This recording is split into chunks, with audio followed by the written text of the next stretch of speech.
Okay, good morning, everybody. My name is John Geib. I'm a Master Gardener. I've been a Master Gardener for about 7 years now.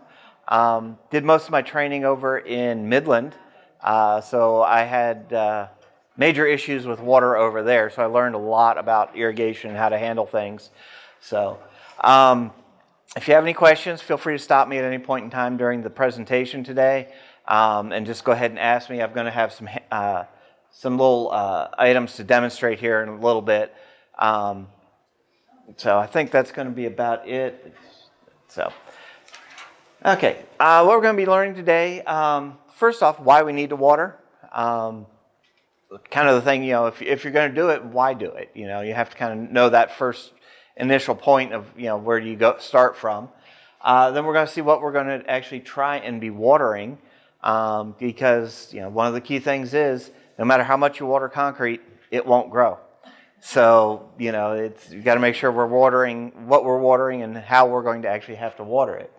Where are we going to be able to get the water from? Are we going to be doing city, well, that sort of stuff? Then we'll get into a deep discussion on just the best ways to water all of your various types of plants, lawns, flowers, trees, that sort of stuff.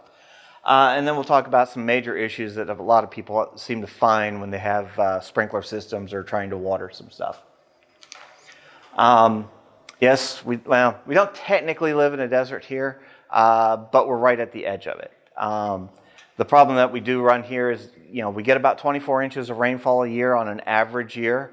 Of course, no year is particularly average around here. But when we do get the 24 inches of rainfall, it's usually, 3 or 4 inches of rainfall today, then no rain for 3 months, and then another 3 or 4 inches of rain.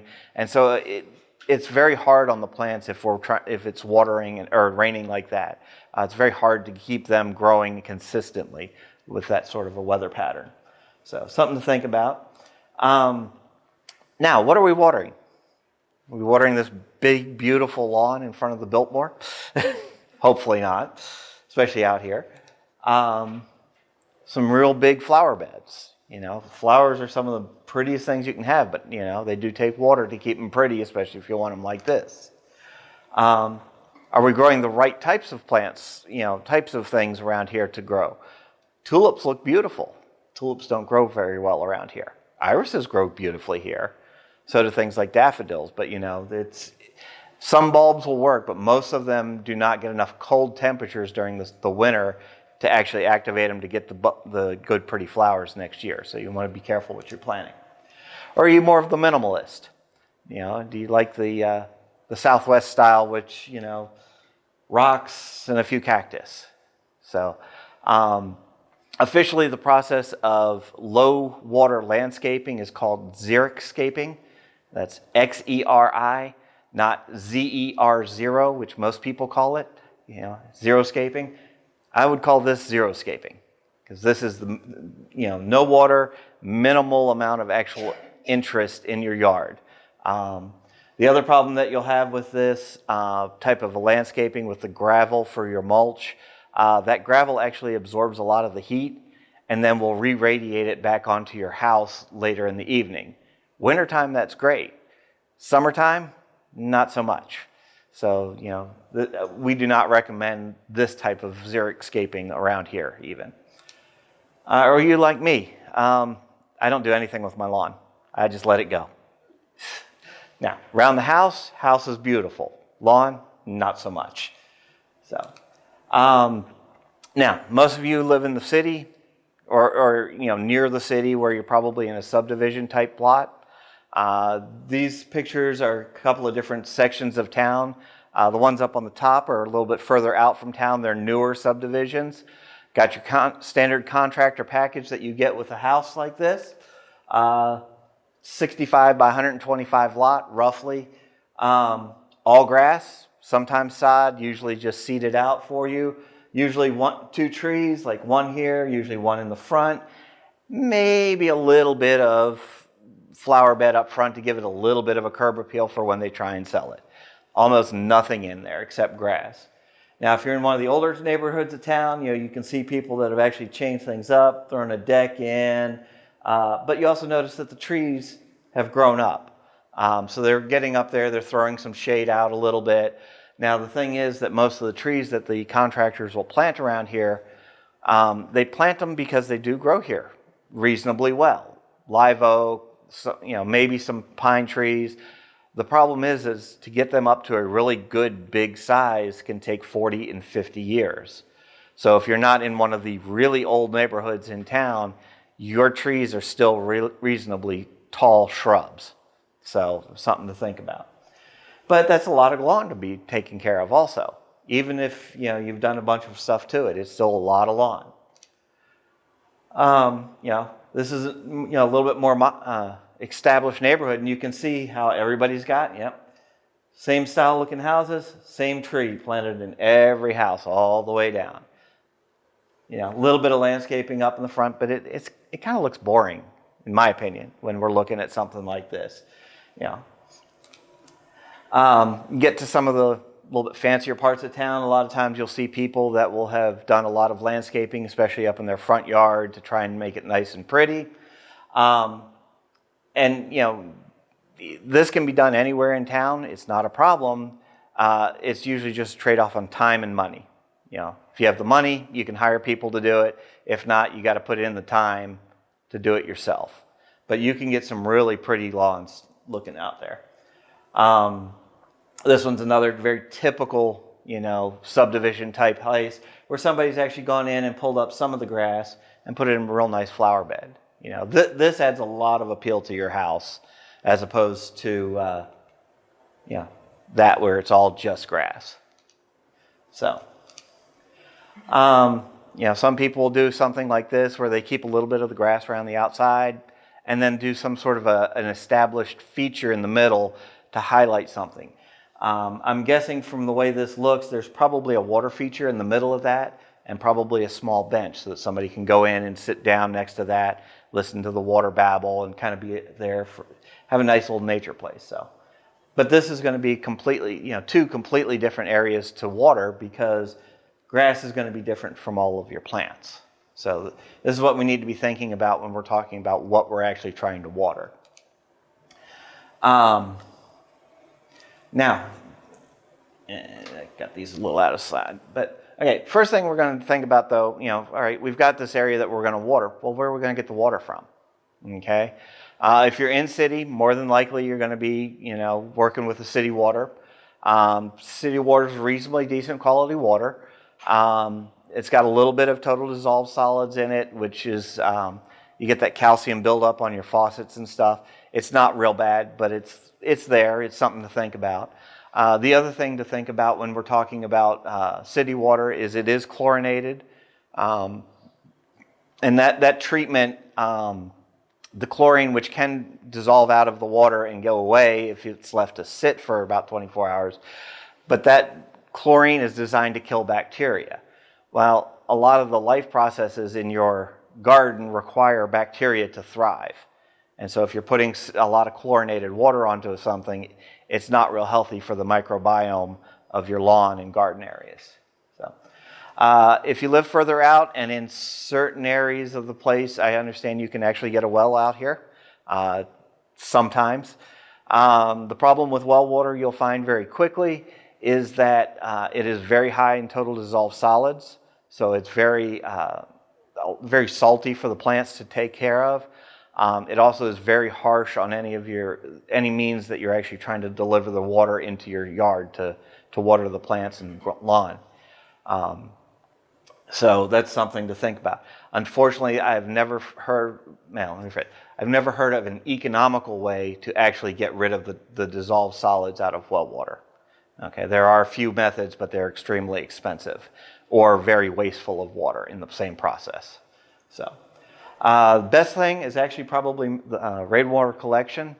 You can use gutters on your roof to divert water into rain catchment devices, either small rain barrels or bigger tanks.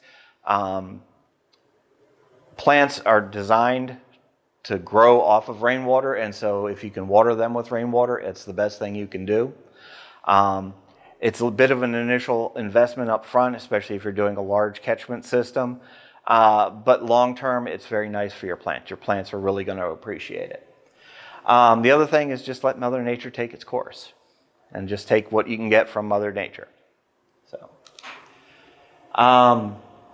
So what are we going to be watering? Well, it's kind of broken down to a few basic ideas. We're talking about lawns. We're talking about flower beds. Talking about trees. Water features and vegetable gardens. All of those kind of have their own unique set of circumstances that you're going to have to deal with when we're talking about water. Watering a lawn is a little different than flowers, but very similar. Trees, on the other hand, are a little bit different. We're looking for much deeper watering for those, not necessarily as often, and it's not a full, broad area of watering that we really need to do. Water features, it's kind of more of a top-off type thing when we're talking water features, but there are some ways to save some water when we're designing our water feature. And then vegetable gardens are completely different because vegetable gardens, you don't care. On a lawn, you can kind of let it stress out because of a little bit of a drought, and it's not a big deal. It'll grow back. Vegetable gardens are being designed specifically to produce food, as much food as possible quickly, preferably with the least amount of water. So those have to be watered and watered regularly. Otherwise, you're going to have major problems. So that's completely a different area when we're talking about watering them. So how do we water our lawn? Wrong question. How much do we want to water our lawn? Okay. Depends on a bunch of different factors. First type is type of grass. We running Bermuda? Are we running Kentucky bluegrass? Running fescue, St. Augustine? Each of the grasses will be able to survive on a certain amount of water and also on the water quality. If you're running something like Bermuda grass, it can survive on very little water. It can survive on a huge amount of water. Either way, it works.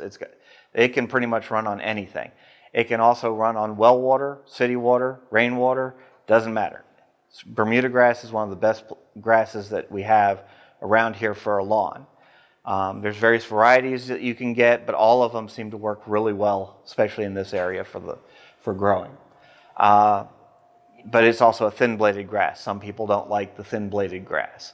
St. Augustine is a thicker bladed grass, a lot of times called carpet grass. Usually, a lot of people cut it short, which is usually too short. But it needs a little bit more water, but it can handle things like shade a lot better than Bermuda grass can. So those are the two types of grasses that we actually recommend in the area. Things like Kentucky bluegrass or fescues, we're not really recommending those because they're too water intensive for around here. And a lot of times they don't really can't really handle the weather that we get. Speaking of weather, is it raining this week?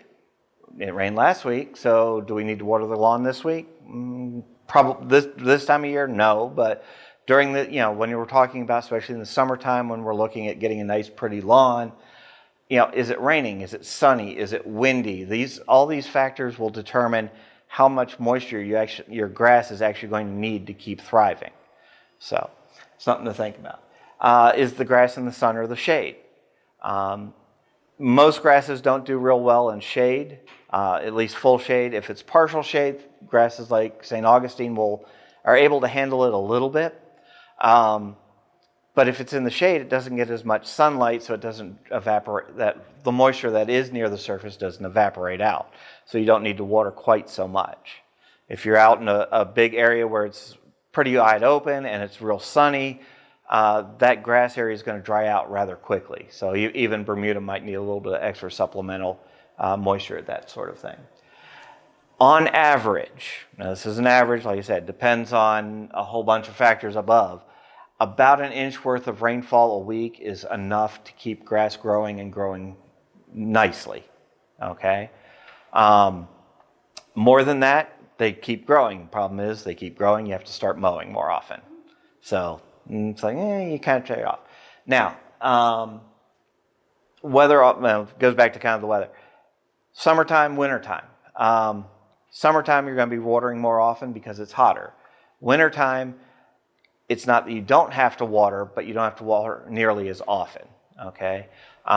Things like right now, Bermuda grass goes very dormant but it still needs a little bit of moisture in the soil to keep the roots alive until next year.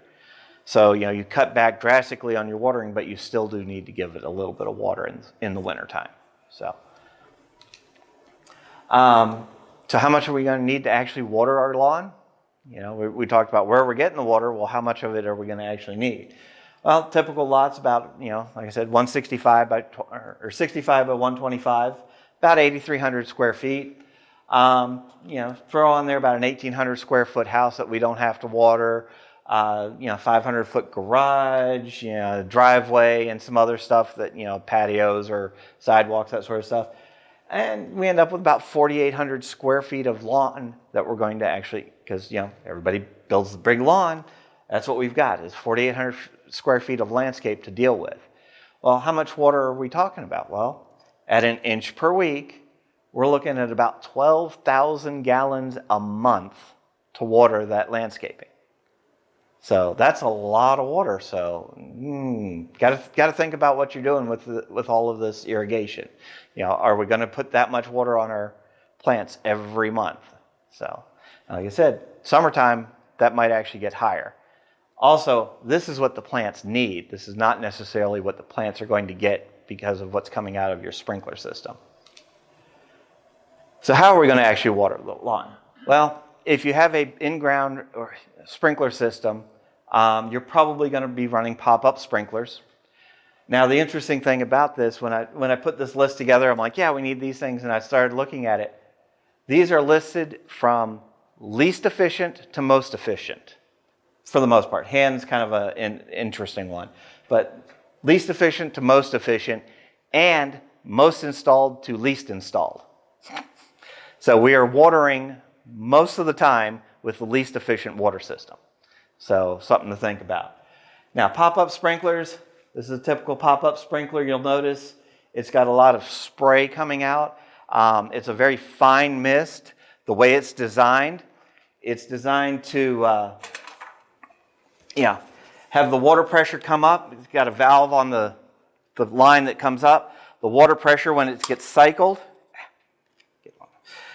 will pop up, has a little spring-loaded valve in here, or spring-loaded system, pops up the sprinkler head, and then what you have at the end is a slot to let the water come out. The problem with that is you just got pressure and a slot. It forces it out in very small little droplets. This is another version of a pop-up sprinkler if you all want to take a look at them. Yeah, pass them around. Because it is such a small, fine droplet coming out, it has a tendency to get a lot of evaporation on it before it actually gets to the ground. And when I say a lot of evaporation, pop-up sprinklers are about 50% efficient, to give you an idea. So half of the water that you put through a pop-up sprinkler head never makes it to the roots of the plants that you're trying to water. So remember that 12,000 gallons a month that we needed to water? No, that's about 24,000 gallons if you're using pop-up sprinkler heads. Drastically changes the equation on how much water we're going to need. I'll skip down to the rotary because the rotary is very similar. Basically, a rotary sprinkler is basically a pop-up sprinkler head. Can be, usually some of the larger ones are also rotaries. You'll see these occasionally in sports fields. So it's the same type of a system, except I don't think I can get this one up because it's harder. But it'll pop up also, and it doesn't do just a slot. It's a single hole that's a designed hole to put out a jet of water. So this jet of water has much less surface area, so it doesn't evaporate nearly as much. And I'll show you this one. Like I said, these are for some larger areas. This one has about a 25-foot radius that it can handle. The little ones usually run about 5-foot radius for their circles. So these can be covered a large area, but they can also cover small areas. The rotary sprinklers are real nice. You can see what they'll do is they come up and they'll just kind of sit there and rotate around and do a little sprinkler head thing and cover it real nice. It's more of a small stream. The nice thing about this, if you have pop-up sprinkler heads, you can replace them with the rotary head sprinklers. They're running about $4 or $5 a piece right now from what I saw. But they can save you a lot of money in water because these guys are running about 80%, 75 to 80% efficient compared to the 50%. That's how drastic of a change that just switching out your sprinkler heads can be. The other thing is what I call manual sprinklers. These are ones that you actually have some intervention in. They're usually hooked up to a hose. They're like the little tractor sprinklers that you can get that just kind of reel around and just kind of move themselves around. The little big fan sprinkler systems that you can get, you toss it out there and it just runs this big fan of water out. The little ones they can be real small that just kind of do a sprayed area. All of those I'd call like a manual sprinkler because you have to go out and manually move them around to the different areas and cover everything. They're running probably about 60, 65% efficient, and a lot of that could be anything from, like the big fans, it's a smaller droplet, or it's a larger droplet size, but it's spraying it so far up that it has a lot more time to evaporate before it actually gets back down to the ground. Or a lot of times, because they cover a set pattern, a lot of times that pattern ends up spraying onto your sidewalks, your driveways, the road. So you're not actually watering things that you're supposed to be watering. So that's something to think about. And like I said, there's about 65% efficient. Hand watering's really good depending on which way you do it. That's you taking a hose around and watering by hand everything that you're going to be watering. One of the big problems that people do with this, though, is when you're dealing with a lawn, a lot of times, I got to put a lot of water out, so they'll take the hose, toss it out in the middle of the lawn, and walk off for 20 or 30 minutes and go, okay, yeah, look, it's got a lot of water on it, I'll move the hose over to here. Well, water flows downhill, so if there's any slope whatsoever on your yard, all of that water that you were putting up here goes down to the low spot. So your low spot gets, all the water, and your high spots don't really get a whole lot. Also, a lot of times people forget them. They end up, a lot of excess water going into the streets and that sort of stuff.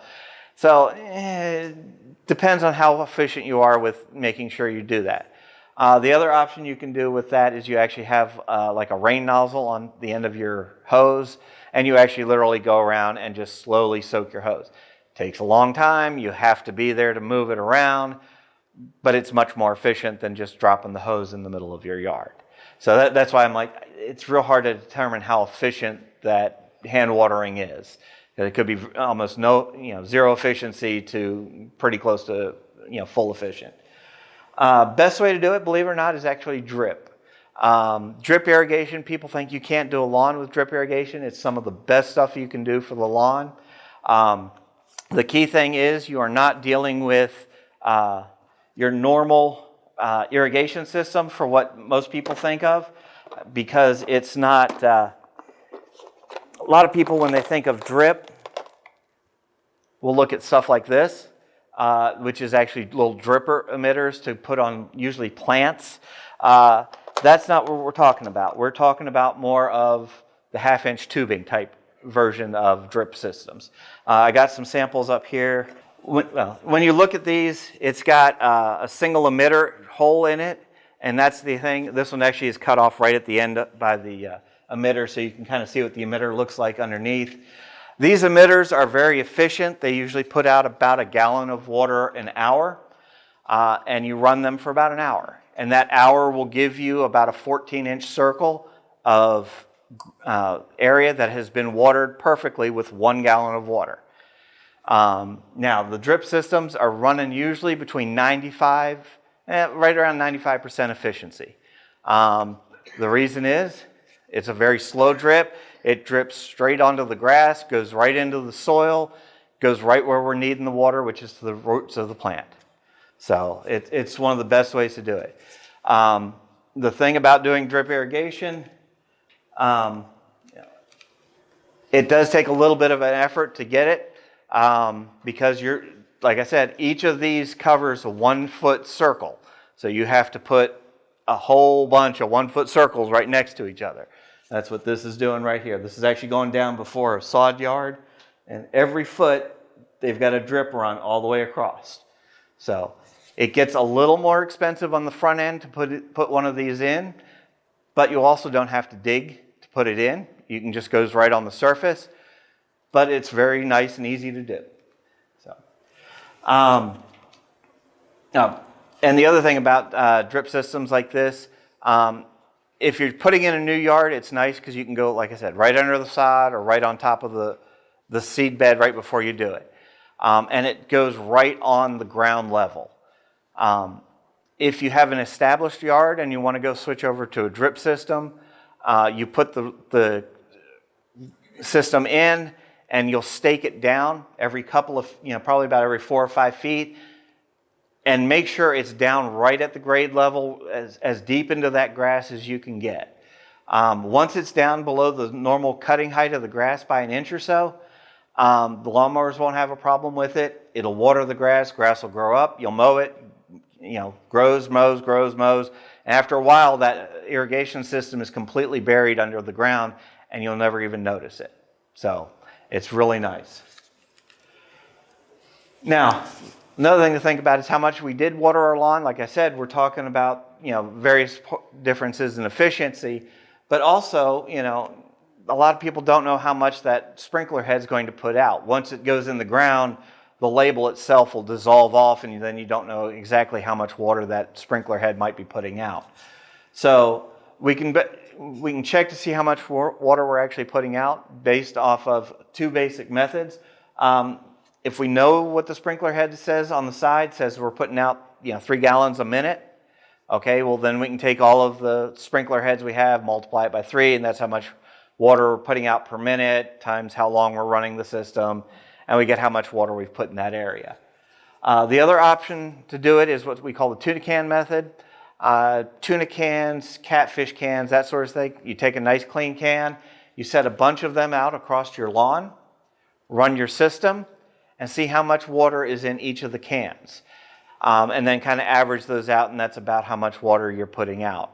The thing that you'll find if you do something like that, though, this can will be a full inch of water, this one will be a 1/4 of an inch of water, or may not get any. And it's variable just depending on how the sprinklers' heads are actually doing their coverage, which is what this is about. If you get somebody that's not knowledgeable about doing it in irrigation systems when they're putting them in, a lot of times they're like, sprinkler head will cover 5 feet, so I'll go every 10 feet, I'll cover it, the 2 sprinklers will cover everything, move over 10 feet, run another line, and this is what you get. The problem is that you get these that are about 3 feet across, and so you'll get these spots in your yard every 10 feet that have no moisture going to it, and you have dead spots or very stressed grass spots. So got to take care of it. You can do this, adjust it a little bit and do something like this where it's covering over. But if an irrigation system is done correctly, this sprinkler head will spray hard enough to hit this sprinkler head and vice versa. And that's how the whole system is supposed to be designed. You still end up getting spots like this technically in that patchwork, but at least all of the grass is getting at least some moisture. So this is one of the things you have to watch out for if you have a sprinkler system installed.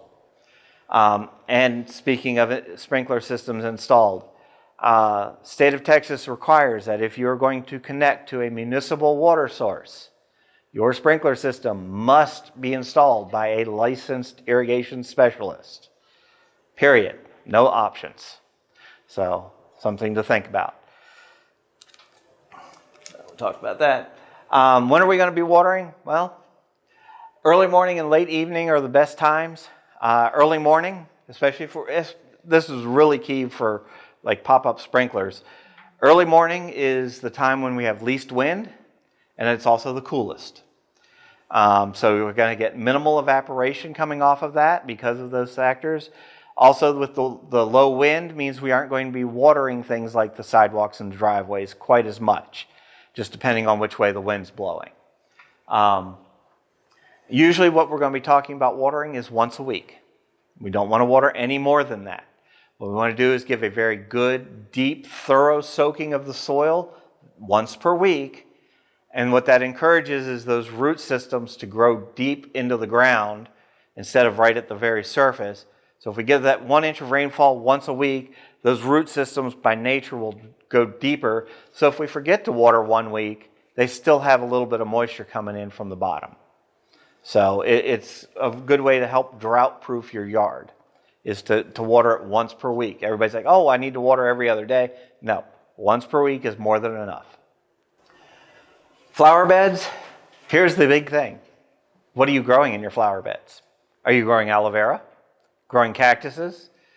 You growing crepe myrtle? Native sages, say Texas sage or lantanas. What exactly are you growing? Various plants will have various water requirements. Are you trying to grow water lilies, or something like that? Really depends on what you're trying to grow. Now, as Master Gardeners, we're recommending we do native or species that are very similar or have very similar requirements for water that we need for this area. So we are doing a lot of lantana. We're doing salvias, sages. A lot of those are very drought tolerant. Turk's cap works very well. Esperanza is a little bit more water hungry, but is still pretty doesn't use nearly as much water as, say, other things. Things like crepe myrtle requires about 36 inches of rainfall a year to grow properly. So, it's very hit or miss on what you're trying to do. But the nice thing about these is you're watering the plant, you're not watering a whole area, okay? But let me finish up other things real quick before we get into that. Same basic rules for the lawn, morning, evening, that sort of time frame for watering. Drip, hand, or rotary sprinklers are the best. Drip really works well in a flower bed, and I'll discuss that in a second. And usually, like I said, inch per week, but that's highly variable depending on what you're growing. A lot of times, it's still an inch per week, but it's an inch this week, but no, you don't have to water it for 2 weeks, but you're still trying to give it probably an inch of rainfall at a time to get that nice moisture seeping down into the ground to get the deep root structure. Now, the nice thing about it is, when we're talking flower beds, Master Gardeners, we recommend 3 to 4 inches of mulch in our flower beds. Now, when you go see your average flower bed that, a contractor puts in, you're talking a half inch, maybe an inch of mulch on it. Quick layer, you can almost see the ground through the layer of mulch. That's not what we're recommending. We're talking a solid 3 to 4 inches of mulch. With that much mulch on it, the moisture retention rate in the ground is drastically improved. And so really a lot of times you aren't having to water but every other week because the moisture is still in the soil, depending on the type of soil you have. If you have a little bit more clay soil, it can last a couple of weeks. If you have sandy soil, it drains out a little bit faster. So that's a little bit of one of the factors to think about. The other thing is I like rose bushes. Well, a lot of my rose bushes, they'll be this big around. Okay. Well, do I need to water that whole area underneath that rose bush? No. If I got drip system, I'll run just a ring around the base of the rose bush. May have 6 drip emitters in that single ring. It'll be about a 2-foot ring.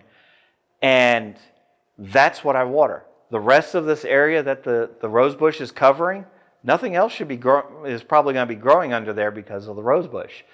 So why water it? If I can keep that little area watered and keep the rose bush thriving, why do I want to water the rest of the dirt? It's a waste of resources. So instead of covering, 25 or 30 square feet of garden bed with water, I'm covering 6. So I've suddenly cut my water usage down to a quarter of what it had been, just by planting a flower and just watering the flower, not all of it. So, something to think about. Trees, again, depends on the variety. If we're talking fruit trees and nut trees, that sort of thing, pecans, apples, oranges, whatever else we may be doing, if we're growing those for a crop, we're going to have to make sure that we've got more than enough water for that tree to grow properly and to produce the fruit that we're looking to harvest off of it. The other thing about that is, when does it get it? I know pecan trees like their moisture a lot of times in like May and June is when they really need a lot of moisture. Not quite so much the rest of the year. They still need the moisture, but so if I remember right, that growing period between like May and June, they need a lot of extra moisture to help with the beginnings of the nut production. And so that's critical for them. So when you're planting something, you need to figure out not only how much moisture it's going to need, but when sometimes. So the rest of the trees, we're still looking, we're trying to do if we're doing something like a desert willow or vitex or something along those lines, they don't need very much moisture. Inch of rainfall is more than enough, if not too much, for some of those trees. But yet they'll still grow up, be very beautiful trees. But like I said, if we're looking for a larger tree like oaks, the pecans, that sort of stuff, a little bit more moisture is what we're going to be needing for those. Same basic rules for the lawn as for the lawn. Late morning, evenings, the sprinkler systems. Drip works real well for the trees also. The one thing about trees is that as they grow, your actual ring that you're watering needs to grow with the tree. And I'll discuss that in a second about why. Like I said, about 1 inch a week. Key thing on trees. You see like the bags that you can hang on a tree to water them through a slowly drip things. Don't use those after about the first 2 years of that tree being planted. It's absolutely useless. Because where you water a tree is at what's called the drip line. Think about it. You go out and it's raining, you go under a tree to get out of the rain. Well, it's perfectly dry under the tree. Tree doesn't want the moisture right there underneath the tree by the base of the tree. It wants all of the moisture right there where all the rainfall is dripping off the leaves. That's where all of the roots, for the most part, or the majority of the roots, that absorb all of the minerals, the water, the air, everything is right around concentrated on the drip line. Okay, it may have runners for other places, may get a little bit up underneath the canopy, but the majority of everything is right here at that drip line. So that's where you're going to want to water it. This is one of the places that actually hand watering can be very efficient at, especially during drought time frames when we're under water restrictions. What you do is you take a 5-gallon bucket, drill a couple of holes in the bottom of it, just little small 1/8-inch holes or so, and place a bunch of them around the drip line of the tree, and then just go around with a hose, which you're allowed to water even in water restrictions, and fill up each of the barrels, or each of the 5-gallon buckets, because that'll slowly drip out, and you can just do it right around the drip line. Makes it very nice and efficient for watering your trees. So, water features. Really depends on the water feature you have. If you have something like this, where it's like a little bubbly fountain, we're going to recommend you're probably going to want to water that by hand, just to keep it topped off. A lot of times rainwater is going to be your best, or something like this, you can just kind of put whatever into it for water. It's not a big deal. You can do float systems, if your system's big enough, especially if you've got one like this, where it's a pond. The problem with float systems that I've found, they have a tendency to fail, usually in the open position, and so they continually flow, and whatever you're trying to fill up is actually overflowing all the time. If you're doing something like this type of a water feature, where it's a pond with maybe some fish, you may want to think about seriously what your water is that you're putting in there. Chlorinated water with fish don't mix real well. So what you'll probably want to do is, fill up a bucket or two of water, let it sit for 24 hours before you pour it into the pond to fill up the pond a little bit more. That way that period of standing out will actually let the chlorine evaporate out of the water. So, if you do have a water feature like this, it's best if you can keep it in the shade so that it doesn't get too hot in the summer, and in the process of getting hot, evaporates that much faster. Also in this case, a lot of times you're going to want to put up some sort of a windbreak around it. In cities, not quite as much of a problem, but if you're a little bit more outskirts of town, a lot of times you'll get a lot of high velocity winds blowing across a pond, and it'll dry it out in a matter of a couple of weeks, real dry. So you got to want a wind barrier will really help the evaporation from happening in a pond. On to veggies. A lot of us are starting to grow veggies because of food prices going up and whatnot. Drip or hand watering only on the vegetables.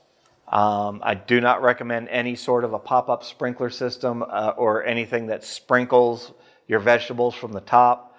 A lot of the vegetables that we grow do not like to get wet, especially tomatoes. The tomatoes are the worst. If you even rainfall on a tomato can be detrimental to its long-term health. So it's very hard to think. 1 inch per week during its peak growing season. It can survive with a little less on before and after, but during peak, it almost has to be consistently 1 inch of water per week. This is including rainfall when we're thinking about this. The other thing to think about with this is a lot of times the soil that we're using for garden beds are very highly amended with various things to make sure that they actually will drain some of the moisture out, because we don't want the roots and vegetables especially to get too moist because they rot. So this is the one time that you usually break the rule of once per week type watering. A lot of times you're going to do 2 or 3 times of watering per week at a little bit lower, cut your 1 inch per week, but cut it into 2 or 3 breaks to water during that week, just so that you don't end up with too much moisture into those plants. A lot of vegetables have major issues with problems if you do not consistently water a little bit all the time. Yes, ma'am. John, would it be a good idea to recommend getting a water meter? Theoretically. I've never found one of those little moisture meters to be very good. The best way I found is to determine if you actually need to water things like your lawn and stuff like that is a $1 Harbor Freight screwdriver. One of the big screwdrivers. Walk over, push the screwdriver into the ground. If it sinks into the ground at all, probably don't need to water, especially for flowers, trees, and lawn. That's one of the key ways to do it. If it's hard ground, it needs moisture. Okay. Now, if it's really hard ground, like a lot of times with clay, especially on the south side of town, you may have to water it once to kind of get it to absorb water and then water the full cycle if it's gone completely dry. So if you're starting to get a little bit of pressure coming into your soil, it's starting to dry out, that's the time to water it, especially. Okay, so when we're talking consistent watering, tomatoes, if you do not consistently water tomatoes a little bit all the time, there's 2 big problems you'll come across. Tomatoes are notorious for having problems with blossom end rot. One of the causes of blossom end rot is inconsistent watering. So that's a major issue. The other major issue is splitting. Notorious to happen around here. I watered my tomatoes yesterday. Oh, guess what? We had a thunderstorm blow through today, dropped 3 inches of rainfall on those tomatoes that were already wet. Tomatoes just go poop, and in that process of expanding very quickly, it busts out of the seams, and you get a lot of splitting, which can cause a lot of rot in the fruit over time. So you usually want, if you've got a storm coming up and something like a tomato is about ready to harvest, pull it before the storm. That's one of the key things. When we're talking, these amounts of moisture that we're talking about for the vegetables, a lot of times this is how long it's going to take them to grow. So it's going to take a cabbage, 3 to 4 months to grow, so we're going to need to have a fair amount of moisture over that 3 to 4 month period. Now, the thing is that a lot of these will grow in different time periods. Cabbages, onions, spinach, potatoes are kind of more of the cooler weather crops. So you're going to be running those in like the spring and the fall, sometimes in the winter, although it just depends. This winter has not been good for the vegetables. And then, things like the cantaloupe, the sweet corn, peppers, tomatoes, and watermelon are more of a warm weather or summer type crop. And so, that peak season's a different time frame. So you're going to have to kind of water when the plants need it. One of the things that's kind of neat, cantaloupes and watermelon and that type of a plant, those good sugary plants, you actually want to kind of hold off on watering them the week before you harvest, especially if you've got a crop that is it sets all at one time. They're called determinate variety. If you can do that, then you kind of you stress it out a little bit by pulling back the moisture, and in the process, the sugars actually concentrate. And so you'll get much sweeter watermelon and cantaloupe and that sort of stuff if you can hold off on that. Peppers are just the opposite. If you want them hot, you also do the same thing. You hold moisture back, and it will get your peppers that much hotter. So, yes, ma'am. The numbers 14 to 17, 16 to 20. That's inches of rainfall that it's going to need. Yeah. And that, like I said, that's over its growing lifetime. So, like I said, a cabbage will take 3 to 4 months to grow. So 1 inch per week for that length of time. Any other questions? Tips and troubleshooting. Make sure you're watering plants. Like I said, concrete, no matter how much you water it, won't grow. So if you've got a sprinkler system, make sure it's adjusted so that it's not spraying onto your sidewalks and driveway. When you get the pop-up sprinkler heads and sometimes the rotaries, you've got the various little heads that you can actually pull off of them to swap out, to change something from, say, a full circle to a quarter circle. And some of them are actually adjustable so that you can get a various distance of what you want to run. So if it's going to be installed, you want to make sure that it's not watering any of your hard surfaces that don't need the moisture. Learn to use your sprinkler controller. Most people, it's like the VCR. They don't know how to run it. It just kind of sits there and blinks at them. For those of you that are old enough, I'm looking at you're over there looking at me like, VCR, what's that? So, take the time to learn how to run the sprinkler system. Most new modern sprinkler systems also have an attach point where you can add a rainfall meter or rainfall shutoff onto your sprinkler system.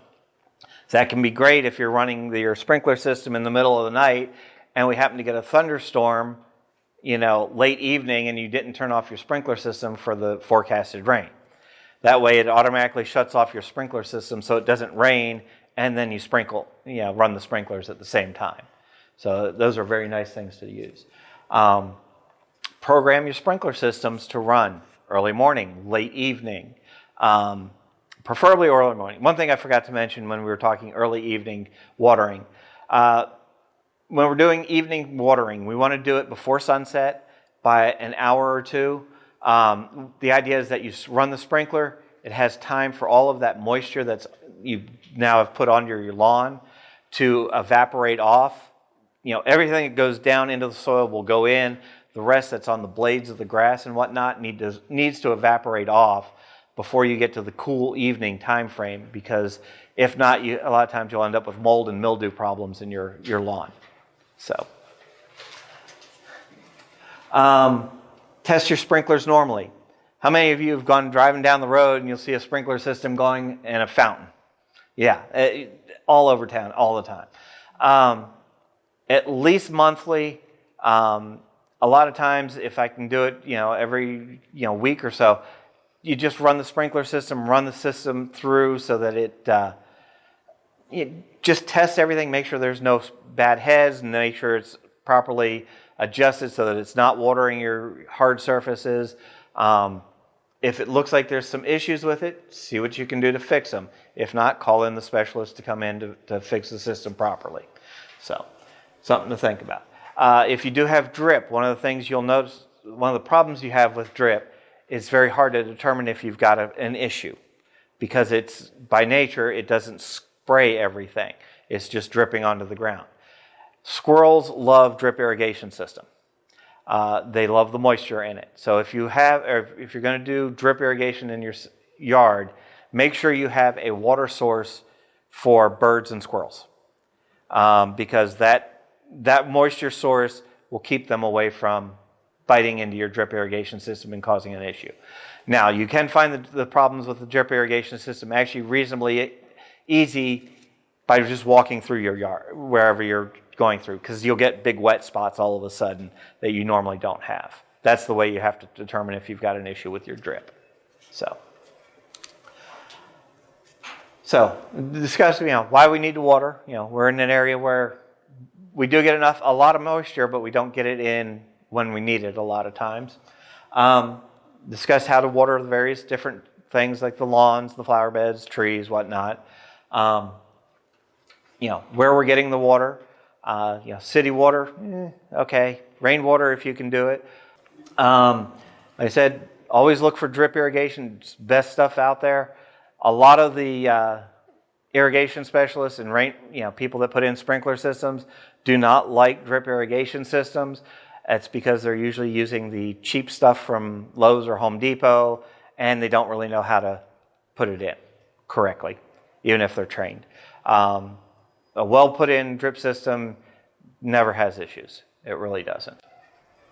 So, and then we discussed a little bit of some of the issues that you can have, making sure your controller's set properly, make sure you've got your watering the plants instead of any hard surfaces, and checking your system. All right. Thank you all for coming. I appreciate it.